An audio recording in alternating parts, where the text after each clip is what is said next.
Bulbous reporting for screening with subject Rosemary, formerly of Knot 27. Romy clenched her teeth. None of the other insane soldiers went to the clinic any more than once a week.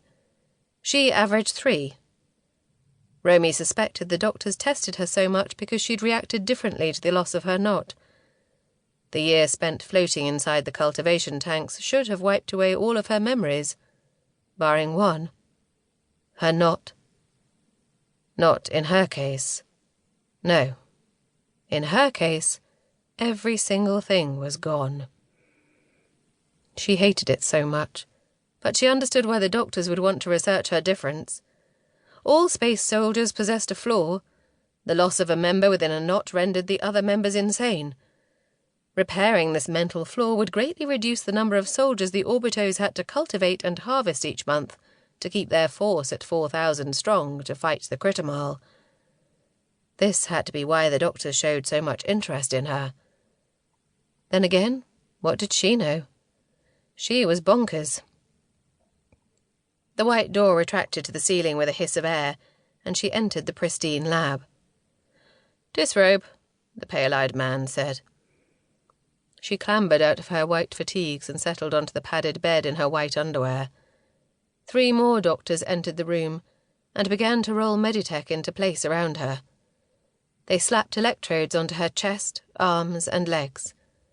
Romy grimaced at the red spreading out from beneath the electrodes as her fair skin protested the doctor's rough treatment.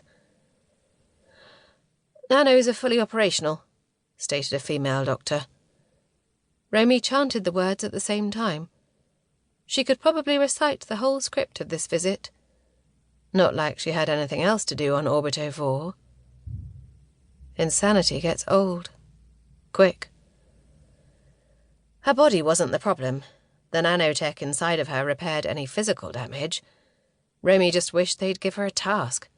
Anything to stop her agonizing about the things she didn't know for 5 minutes. Apparently without a mind you weren't capable of doing anything other than operating a treadmill. Though she had found a way to help get through each dragging day.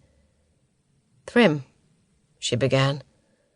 Her imagination drew up a picture of him as a doctor placed electrodes on her temples, catching the small hairs there.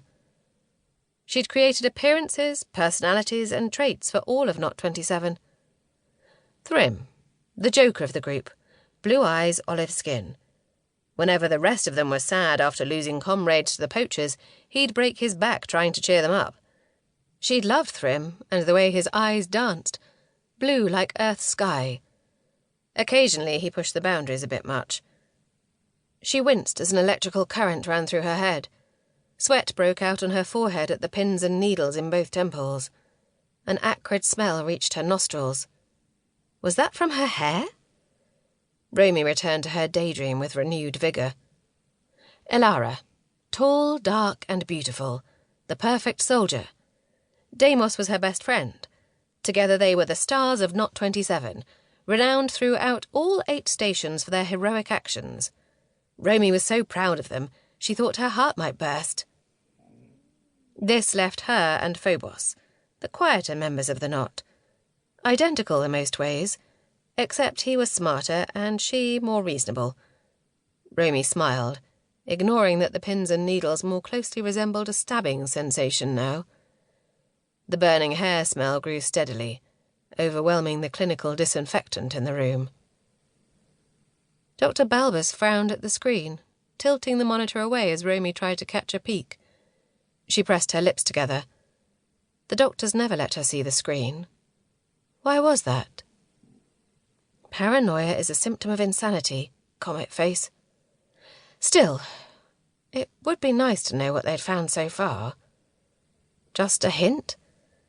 Maybe that would trigger her memories of them. A lump rose in her throat. If the Thrym of her daydreams were here, he'd probably make a joke to cheer her up.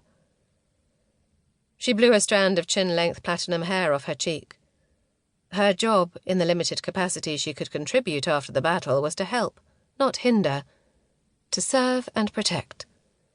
If the soldiers could hold Earth for another 848 years, until global warming passed, they could return to their homeland. No more fighting back the black-shelled aliens trying to invade and colonize the planet.